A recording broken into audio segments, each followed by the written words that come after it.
दोस्तों, महाभारत का युद्ध तो आपने सुना ही होगा। पर क्या आपको पता है कि उस युद्ध के अंतिम दिनों में कर्ण और द्रौपदी का एक ऐसा संवाद हुआ था जिसे सुनकर आपके रोंगटे खड़े हो जाएंगे। हाँ, वो आखिरी बातचीत जिसने महाभारत की पूरी कहानी को बदल कर रख दिया।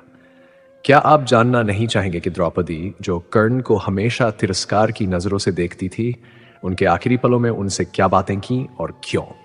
आइए हम आपको इस रहस्यमयी और गहरी कहानी में ले चलते हैं। एक ऐसा संवाद जो आज भी हमें कर्म और भाग्य के गहरे रहस्य सिखाता है। महाभारत के युद्ध के दौरान कर्ण और द्रौपदी के बीच गहरी दुश्मनी थी।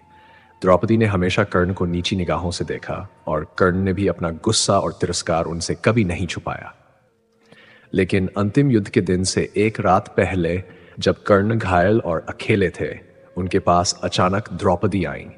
युद्ध की धूल और खून में सने हुए कर्ण को देखकर द्रौपदी के चेहरे पर हल्की उदासी और करुणा झलक रही थी। कर्ण ने एक तीखे स्वर में कहा, क्यों आई हो? अब क्या मुझ पर दया दिखाने का नाटक करने आई हो? उस समय कहां थी जब मुझे समाज ने ठुकराया और तुमने मुझे सूतपुत्र कहकर अपमानित किया था? द्रौपदी ने उसकी ओर देखा और एक गहरी सांस ली।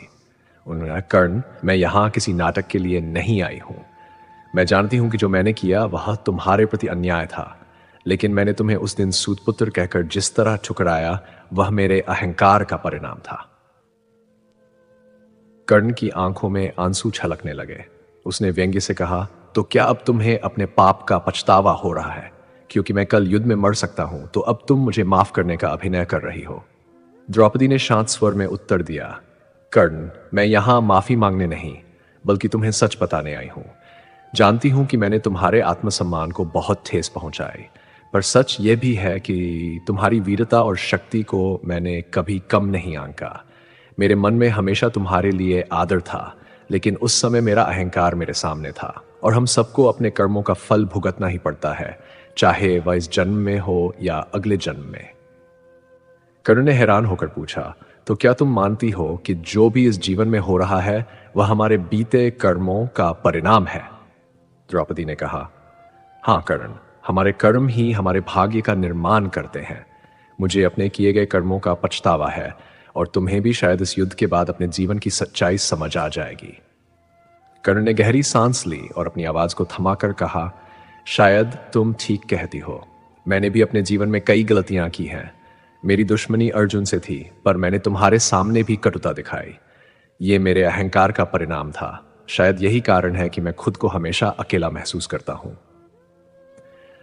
द्रौपदी ने कहा, कर्ण, हमारे कर्म हमारी नियति तय करते हैं। हमारे बीच ये दूरी भी हमारे कर्मों का ही परिणाम है। परंतु यदि हम आज इस सच्चाई को समझ लें और अपने कर्मों को सुधार लें, तो हमारे अगले जन्म में शायद ऐसा कोई बंधन न हो। कर्ण की आंखों में एक नई चमक दिखाई दी। उसने शांत स्वर में कहा, शायद ये युद्ध मेरे लिए अंतिम सत्य का सामना करने का अवसर है। मैं अब जान गया हूं कि ये जीवन, ये सम्मान, ये सब अस्थाई है।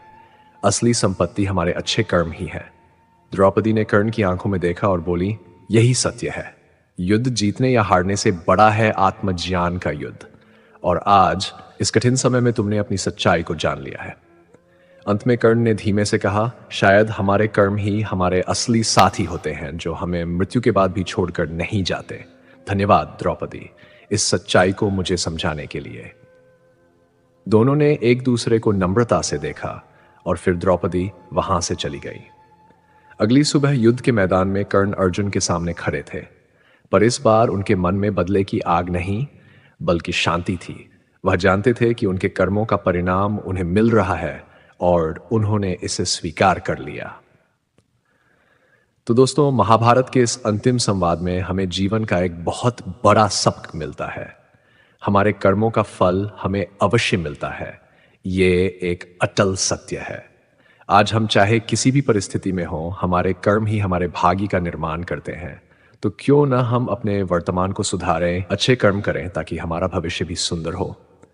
अगर आपको यह कहानी पसंद आई हो और आप भी अपने जीवन में इस सच्चाई को अपनाना चाहते हैं, तो हमारे चैनल को सब्सक्राइब करना न भूलें। धन्यवाद।